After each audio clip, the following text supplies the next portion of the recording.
Welcome to General Structures 2 and Lateral Forces, Lesson 4 quiz. Question number 1, and it asks, or it says, that the allowable shear in a blocked plywood diaphragm depends on all of the following, except A, plywood thickness, B, width of framing members, C, nail spacing, or D, direction of framing members. So this is except.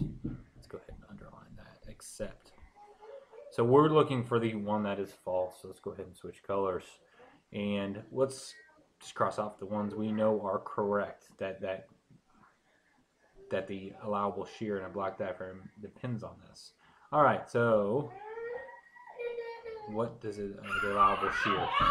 Going off top of it, the thicker plywood that you have, the more shear capacity you will have. So we know that that is incorrect.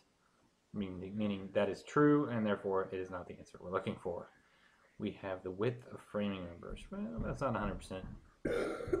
I don't even know exactly what they're getting at here with the width of framing members. I guess they're saying if your span. Anyways, let's go on. Let's see if we can cross off some other ones, and maybe that's our right answer, but I doubt it. So I think that one is going to be crossed out, but I'm not 100% sure. So let's go on to C. Nail spacing. Yes, for sure. And you can also go take a look at, I guess the easiest way for me to take a look at it would be go to the table 23-I-J-1,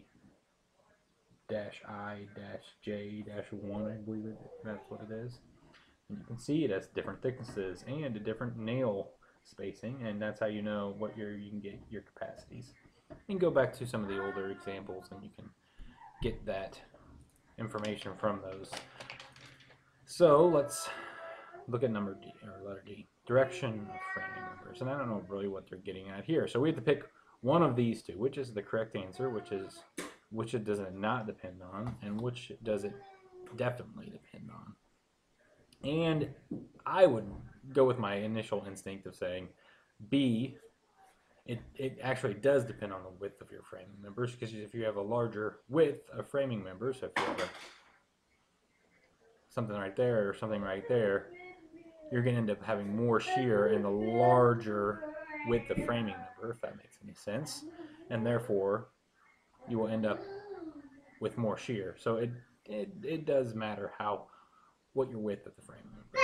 And your direction of framing members, I don't know really what they're getting at there, but I'm going to go ahead and say that is the incorrect answer, or the correct answer, I guess.